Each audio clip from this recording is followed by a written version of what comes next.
This is 13 News Now.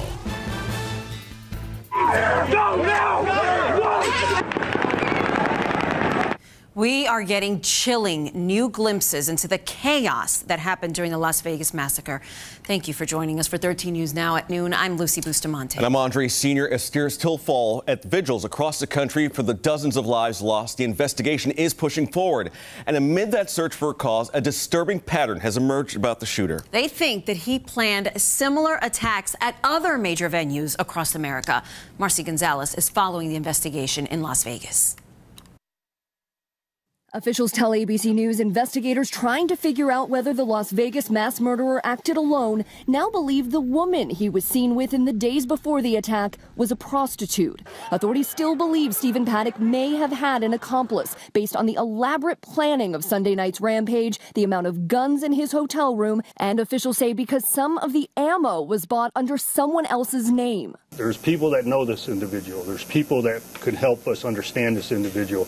We're also learning more about Paddock's final hours. The night before the shooting, sources tell ABC News, Paddock reportedly called in 2 noise complaints about guests in the room below him. Floyd Conrady was in that room the night of the attack. You just hunkered down the whole night? Yeah. I either stayed in between the beds or in the bathroom. With reports Paddock may have considered other targets, searching for hotel rooms near Boston's Fenway Park and booking rooms in Chicago the same dates as the Lollapalooza festival across the street. Some cities are stepping up security for major events, including in Chicago for this weekend's marathon. There's been a double, triple checking of everything. Back in Las Vegas, a somber reminder of the overwhelming loss. 58 white crosses, one for each life taken. One of those victims, Charleston Hartfield.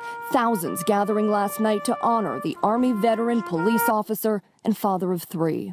If there was a checklist to be an American, Charlie hit every single box, and then he made up some boxes.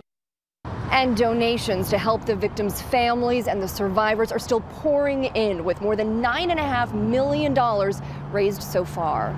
Marcy Gonzalez, ABC News, Las Vegas. And after that massive shooting, gun control is back in the political spotlight. 2 candidates hoping to become Virginia's next lieutenant governor faced off as we near Election Day. So the Democrat Justin Fairfax and the Republican Jill Vogel touched on many subjects last night in Richmond, and among them, their thoughts on gun control in the wake of Sunday's mass shooting in Vegas. Vogel made her point very clear. I'm not running for lieutenant governor to take anybody's rights away. If you restrict people's gun rights, it does violate the Constitution. But Fairfax also took a very different position. We need universal background checks. We need to ban these high-capacity magazines and these assault weapons that are meant to kill the most people. A recent CNU Wasson Center poll gives Fairfax a 5-point lead over Vogel. And in the gubernatorial race, Democrat Ralph Northam and Republican Ed Gillespie will meet for their final debate at the University of Virginia's College at Wise on Monday. A new Washington Post Scar School poll gives Northam a 13-point lead over Gillespie as they enter the final few weeks of campaigning. Well, the president is getting involved in the gubernatorial race right now. He attacked Northam on Twitter last night, saying, quote, Ralph Northam, who is running for governor of Virginia, is fighting for the violent MS-13 killer gangs and sanctuary cities. Vote Ed Gillespie, end quote. The lieutenant governor responded saying, quote, to be honest, I've been expecting this. He added, donate here, with a link to his website.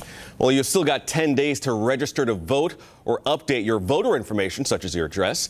If you'll be mailing your ballot in, you've got until Halloween, October 31st, to request an absentee ballot. And remember, the general election is on November 7th. All right, on to breaking news now. 2 people close to the case say that Army Sergeant Bo Bergdahl is expected to plead guilty to desertion and misbehavior before the enemy. That means that he would avoid a trial. He is facing up to 5 years in prison for deserting his post in Afghanistan back in 2009. The Taliban had held him captive for 5 years. They released him in 2014 in return for 5 Taliban prisoners. New information now on that massive hole in Princess Anne Road. Norfolk officials confirm the road will be closed until at least Monday. This is between Kilner Lane and Sewell's Point Road. They're going to repave on Monday, barring any rain. They need to evaluate the eastbound lanes because they're supported by concrete, rather. Sewell's Point and Kilner Lane, that area is affected. We'll let you know when things clear up.